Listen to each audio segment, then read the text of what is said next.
All right, we're back. Bernie Sanders. You guys know who Bernie Sanders is? I guess everybody knows Bernie Sanders. Why isn't this camera working? There we go. We're on. Hi there. Hi. We're live streaming on social media while we're on the radio. Bernie Sanders made a surprise appearance at Coachella. Although his age, at his age, every appearance, I think he probably is a surprise. JD Shipley is in the room right now. Greetings to you. Hi, everybody. To those of you watching us streaming on social media, obviously you know who I am. I'm Kenny Webster. I'm your favorite morning show host on the Gulf Coast from the Walton and Johnson Radio Network. But every afternoon I host this radio show, The Pursuit of Happiness. And today we are here to celebrate making America healthy again with JD Shipley of Starting Strength Gym. JD, you are probably what do you bench? Like 1,000 pounds? You're a big dude. How did you get into fitness and stuff like that?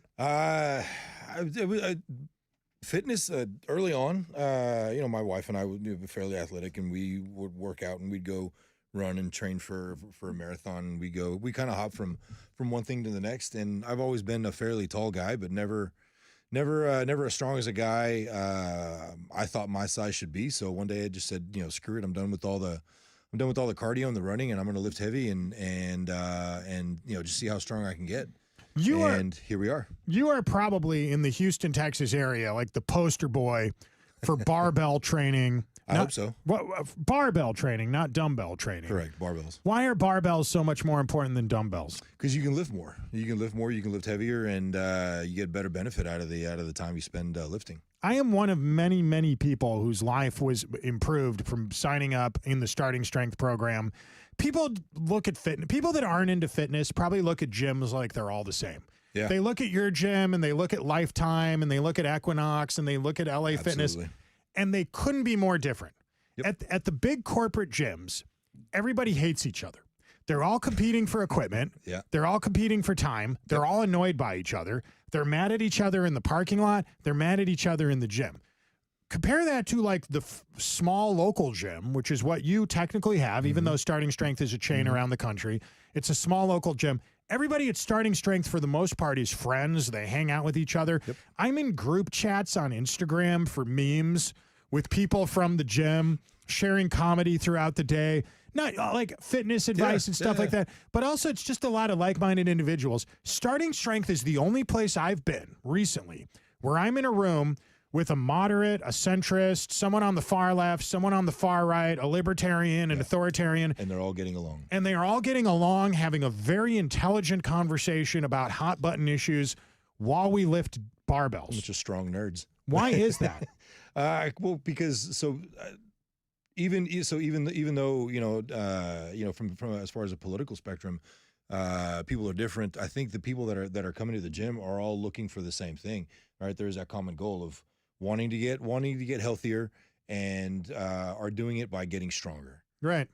Okay, so this guy Mark Ripito created the program Starting Strength, and he wrote the books. You're an author. He's an author. A lot of you guys write about stuff that you do, but he wrote these books that read almost like a Korean technical manual that was translated to English, and it explains to you like how to lift weights, but it's confusing, which is why people join the program. It's some of the best information I've ever been exposed to in my life. Yeah. I didn't get into weightlifting till I was 40, and now I wish I'd done it 20 years ago. Can you explain who Mark Ripito is and why his program's so controversial? Yeah, well, so Mark Ripito is a guy that lives in Wichita Falls. He owns the Wichita Falls Athletic Club. He's owned it since the early 80s, and he wrote the book Starting Strength. I think the first edition came out back in 2005, and you're right, it reads like a college textbook with his own style of personal sass, smattered throughout the whole thing. So it is very technical, but it's also a very interesting read for that reason. But he's controversial, one, because he the guy has no filter. He will say what he believes, and for the most part, the guy's right. Starting Strength is somewhat controversial because it cuts to the BS. Yeah, it cuts to the BS. It works, and it's hard, and it just is what it is, and there's no watering it down. Part of what's interesting about the gym is that you guys it's not shortcuts. Yep. It's not about gimmicks. There's so much. You see these videos on the internet of people hanging from a bungee cord, wearing springs on their feet while they jump. They're not exercising. What are they even doing? And they look like they're going to hurt themselves. They're entertaining themselves. It's entertainment, right? It's what you would call masturbation. Is that what it is? But the other thing that's interesting about starting strength is that when you actually sit down and you do the work, one of the first things that surprises me is it's actually not that hard. It seems like it would. I mean, it's challenging. It's work. But it's not like CrossFit or something where you're just dead at the end of it. I usually feel great afterwards. Why is that? Because it's not about high number of reps. It's about heavy weight. But even then, you know, we're often self-limited by what's in our head. And so when you train heavy, you add weight over time, you get stronger over time. Right. And what you can do goes up. And so it's not about how hot and sweaty you can get or how sore you are afterwards. All right, it's about a slow, reasonable progression. You say that the gym is not about losing weight or bulking up. It's not what it's about. It's about building strength. Correct. I can only speak to my personal experience. I joined your gym. I was about 50 pounds overweight, right? I was 250 pounds, and I couldn't lift anything. I'm embarrassed at what I could lift when I started in starting strength. Now, I got my weight down to 200. I lost 50 pounds. And you're stronger. Lifting weights at your gym 3 days a week, and then I run, which isn't part of the program, but I just enjoy running. Sure. And now I can lift twice my weight. When I rack pull, I can do almost 400 pounds. Yep. It seems to me like a 40-year-old man, now I'm 42, is too old to start doing something like that. That's not been my experience. That's what I would have thought. That's what conventional wisdom would have made me believe, but that's not actually how it is it? No, I mean, so you know, the gym in Cincinnati has a I think you would call it a nonagenarian. She's in a Mercedes, I think is her name, and she's in her 90s, upper 90s. That her son brought her in. Her son's in his like late 60s, and so this lady came in, and now she's been able to ditch the walker. Obviously the lifts are modified, right? She's progressed to now pressing 25 pounds overhead, but she's made considerable gains as a result of strength training. Strength training is absolutely for everybody. Yeah, I started the program because I had a ski injury. I've told this story before. In less than a month, I had the ski injury for 9 months. I couldn't sleep on my left side. Skiing's great, but it's easy to hurt yourself when you're flying down if you're older, especially as you get older. Exactly, right. I joined the gym. In less than a month, the ski injury was gone. It happened so quickly, I didn't even notice it. Tony, one of my coaches there, asked, "How's your shoulder?" I was like, why are you asking me about my shoulder? I'd forgotten. Oh, my shoulder. I'd completely forgotten. People are always shocked that Ruth Bader Ginsburg, in the later years of her life, was lifting weights.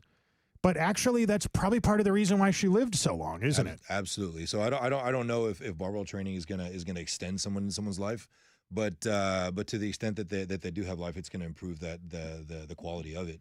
You'll be way more active and way more capable. Another thing I hear from women is they're worried about taking the program because they're worried they're going to bulk up.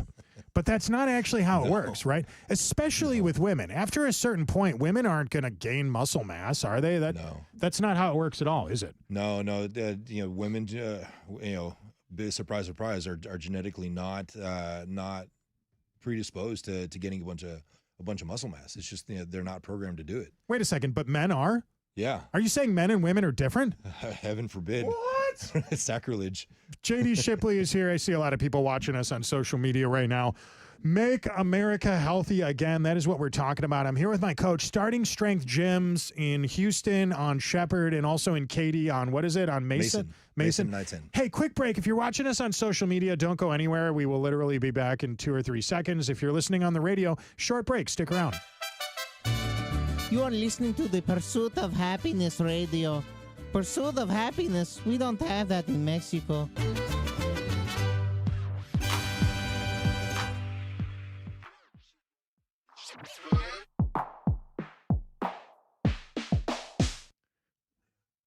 Hey, if you're all watching us on social media right now, quick reminder, this Friday I will be in New Orleans at Southport Hall with Chad Prather and Jesse Payton. It's the Right Side of Comedy Gulf of America tour. We are going to be there Friday night. I think the doors at 7. You can get tickets at watchchad.com. Jesse is funny.com.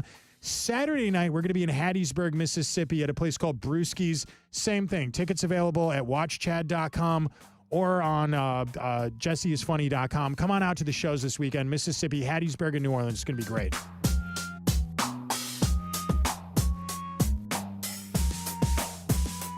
All right. So Easter's coming up. And we're all very excited about that. It's that time of year when I think Joe Biden blames Donald Trump for the crucifixion. I think that's generally how that works. But for me, Easter will be spent at the comedy show this weekend, Friday night. I was just talking about this on social media with people, but some people are connecting with us on the radio right now. So we'll see you Friday night in New Orleans. Tickets available at jesseisfunny.com, watchchad.com. You guys are going to want to check that out. It's weird to spend Easter at a comedy club, JD Shipley. Do you think God will forgive me? I'm a good Catholic. I think only if the jokes are good. What if they're very dirty? Well, he does have a sense of humor too. So, JD, you're not like Make America Healthy Again. JD Shipley's here right now from Starting Strength Gyms in Houston and Katy, Texas. Of course, you used to work in oil and gas, Yep. and you had a great job. Yep. You're making a good living. Yep. 6 figures a year. Very comfortable. Job security, benefits, retirement package, healthcare, all that stuff. Mm-hmm. And you decided, you know what? Shake things up a little bit. I'm going to start a gym. Why? It's a crazy thing to do. Why'd you do that? Yeah, we were talking about God earlier. That's all a God story. I had, this is 2016. I had just come back to my faith. I had, and I spent a bunch of time in prayer, asking, what do you want? Right. Cause do all you do to the glory of God. Like that wasn't happening. And I was good at what I did. I was fairly somewhat successful. But it wasn't getting everything that I had. And so, it wasn't God honoring. So I spent a bunch of time asking what he wanted of me. And, at this time I was training, I had gotten bigger. People are asking what I'm doing. So I'm talking about starting strength with almost everybody that I know. And then, so, coaching some friends here and there and just kind of, dabbling in that. And I quite literally heard, I was driving home. I didn't realize that I was lost in prayer, but I was kind of deep in thought. And, I heard help people get stronger. And I come from a very entrepreneurial background. I'm one of the few in my family that has a fully funded 401k, that sort of stuff, and kind of, the oddball out. And so I always wanted to do something on my own, but I never believed in anything enough to take that risk until now, which was perfectly clear. And you talk about coincidence or, providence. My wife is very, she's conservative as far as taking risks. I'm the one that'll jump off the edge of a cliff and kind of figure out how to fall on the way down. Sure. And she's the other way around. So I came home and said, hey, so this is what we're gonna do. I'm gonna quit my job and I'm gonna open a gym and become a coach. And she goes, well, let's do it. Let's go. And that to me was just continued reinforcement of this being part of God's plan. And so I'm still winging it, right? But would you have been able to do it without your wife's support? Absolutely not. No. If she said no, you wouldn't have done it. We would have had further conversations. Really? How about that? Yeah, right. I think when one spouse serves, the other one does too. And so I think at this point, this is what I was called for, and then she'll be called to something else later on, and we'll figure that out. Starting Strength gyms around the country it's a community of people. I mean, it's not, for those that aren't part of this or aware of it, Mark Ripito in and of himself is already a fascinating individual, but then it's like a subculture behind a subculture. There aren't Starting Strength gyms everywhere, but there's a lot of them. I found one in Boston. That's the most exotic Starting Strength gym I've ever been to. And it's in the basement of a building. Yeah. Kind of like you're going into Cheers. I love when you walk in there. And speaking of Cheers. Everybody knows your name there. At Starting Strength in Houston, everybody knows each other. One of my favorite guys is this guy named Gino. Gino's great. He's fun. He's a funny guy. He's a very smart, intelligent person. Yep. He's obsessed with seed oils. He hates seed oils. And nobody believed him at first, like a couple years back when he first started talking about this. Now everyone hates seed oil. Yep. He would bring jars of beef tallow into the gym, and he would give them out to people there. I can't cook food without it now. I don't know what I'm going to do without it. Animal fat's delicious, man. It's so much better. Yeah. Last night I boiled pasta with beef tallow. Yeah. It's so much better than regular pasta. I put the beef tallow in there. You take it out. There's like the meat oil on the pasta noodle. Infinitely better. Oh, that's awesome. Now I don't want to eat regular pasta anymore. I've got to try that. I've got that. I've got a jar of bacon drippings in next to the next to the stove, like bacon fat, bacon grease. Nice. I haven't graduated to rendering tallow yet. Do you eat beef on Fridays during Lent, or is that not a thing? It's been a long time since I've given up anything for Lent, and it's not for it's not for any particular reason other than I just forget. Well, part of it is just you could do good deeds for people. Yeah. And you have children, so you've done your good deed. Because I got to think you're like Saint JD every day of the week. You have how many kids do you have? 3 girls. That's a lot of girls to have. Girls. And they're homeschooled. They are. They're in a hybrid program. Yeah. So they're primarily homeschooled, and they go to school twice a week. I used to think that the homeschool kids, when I was growing up, were weird. No, it's the other way around. And now I think the public school kids are weird. Yeah. Now your kid goes to public school. Really? How do you handle the social interactions? Like, are you don't they? What? Aren't you afraid they're going to turn out weird? Right? You don't have a gender affirming care closet in your house for the kids to do cross dressing or anything like. No, we have a suck it up and then rub some dirt on it class. What do your kids think about that? Have you explained the weird things they encounter in the world? I think that the older two are just now getting to the point where I think they're able to understand it, or maybe I should have more intentional conversations with them. But well, you don't have to if they're not ready yet. I will say this with the whole like third gender pronouns and all that stuff. It feels like it's the first time in society during my lifetime that there's been a cultural trend where society moved to the left and then said, nah. And now it feels like vastly, overwhelmingly, most people, like 80% of Americans have decided, I don't want to live in a society where we do that to kids anymore. Yeah. Whereas 2 or 3 years ago, I think people were afraid to speak out against it. And now I don't think they are anymore. Yeah, I think it was the afraid to speak out part. I think it's gotten so out there that it's gone to too much. Too much wokeness. All right, so the big controversy right now, I don't even know if it's controversy. People want school choice. People want school vouchers. Yeah. It'll be great for the teachers. It'll be great for the families. It'll be great for the parents. It's going to be bad for the government. It's going to be bad for the teachers union. If they're good teachers, it'll be great. There'll be more jobs out there. Yeah. Well, it'll be bad for the government, which means it'll be good for the citizens, which means it'll be good for the government in the long run. That's right. I look at it as free market competition. Right. Everybody benefits from some level of competition, which I think it gotten unions. I understand to a certain point. I think in the past, teachers had to be able to get the benefits necessary for them. But now I think it's just gotten out of hand. Right. Right. And heaven forbid, the citizen is able to decide where its tax money's going. Your gym is not a political place, but I do notice that when you go to the gym, people have conversations. Sure. People with these opinions are certainly welcome there. It's never. I've never vast opinions. We will not turn. Nobody's turned away, or even made to feel like they're lesser if their opinions are different. I mean, we've got certain sessions at the gym where it's majority of one or the other, right? And that is what it is. People getting a personal trainer is very expensive, right? Compared to what you guys charge, it's not.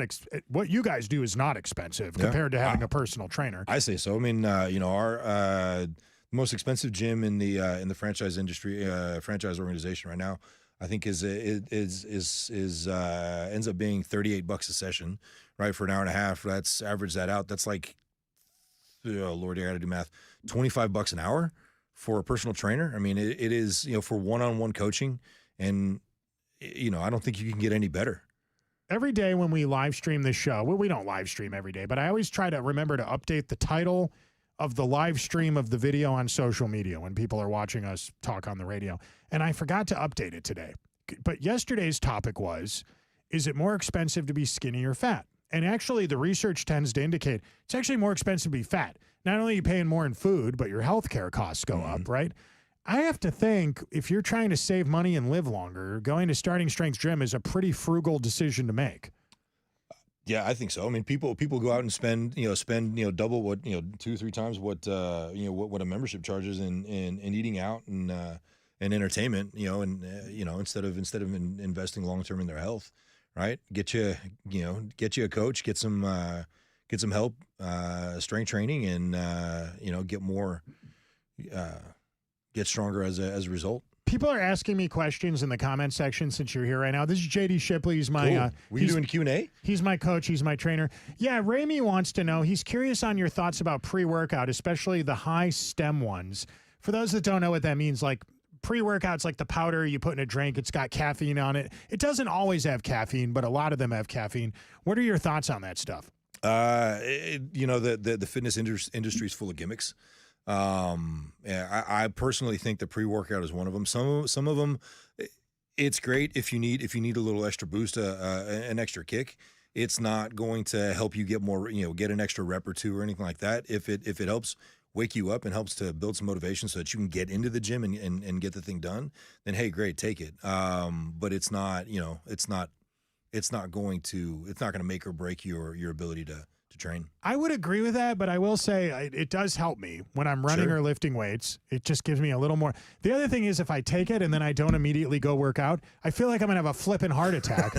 I take it, and I take creatine and glutamine and all that other stuff. I like drinking coffee, for pre-workout, but at the same time, it has the same effect. Bro, I love coffee. I can't live without it. Let's see. Pam says, we grew up trusting the food industry. If they said it was healthy, we believed them.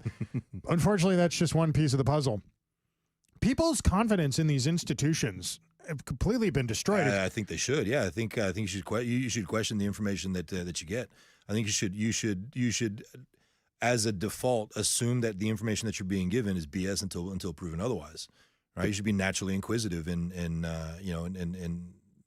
ask, not trust. We've been told for years, don't eat eggs. Eggs are unhealthy. Milk and butter, don't eat that stuff. It's unhealthy. And lifting weights, that could hurt your back. Your uterus is going to fall out. Right. Yeah. All the people I've met at your gym love milk, butter, eggs, and every one of them is incredibly healthy. Yep. I have to assume that stuff's all part of your diet. Absolutely. Right. So that, the more unprocessed of food is, the better, the better off it is. Right. When we get, if we're talking to members, there is some nutrition guidance and oftentimes it's how many eggs can you get for breakfast? How many, how much more can you increase your meat content, right? Yeah. Because we just start basic. Another comment I see here that's kind of interesting. Dita on Facebook has said, working out's great, eating healthy's great, less sugar, less salt. I actually feel like it's the processed stuff that's the problem. Absolutely. I don't have an issue with salt, but too much salt and not exercising is bad. Mm-hmm. Sugar's fine if it's fruit, right? Mm-hmm. But like just eating raw sugar or like candy all the time. Well, I mean, I have a sweet tooth. I am a sugar fiend. I don't think I have ever met a candy bar that I did not like. And so you're not gonna train your way out of a bad diet. But man, lifting heavy and does help cover some sins as far as diet goes. Bro, that's it. If you've had too much to eat today and you go lift weights all day, probably you haven't done that much damage to your body because you're burning the calories. No. Hey, we got to get out of here. We got to run. If people want to learn more about starting strength, if they want an introduction, free 30-minute session, come by and see us. A free 30-minute session in the Houston area or the Katy, Texas area is a pretty big deal. Yep. I can tell you, I'm not one for hyperbole or sensationalism, which is uncommon on the radio. Starting Strength Gym changed my life. It might have saved my life. It is easily the high point. 3 times a week, it's my favorite thing to go do. On a bad day, it's the best part of my day. There's no exception to that rule. The days when I don't want to go to the gym and work out are the best days at the gym. When I get there, I'm so glad that I went. Happens. And I'll tell you, before I was 40, I didn't go to gyms. I ran, worked out on my own. I hated being in a class. I hated being in that group. Changed my life. How do people contact you if they want to try it? I would say go to the website. You can look us up on Google, Starting Strength Houston and Starting Strength Katy. We respond to phone calls and schedule a session. There's a button on there. Follow Starting Strength Gyms Houston. Starting Strength Houston on Instagram is a great follow. And hey, I'm Kenny Webster. I love you all. Thank you so much for watching. Have an awesome afternoon. We'll see you back here bright and early tomorrow morning for more of what you bought a radio for. You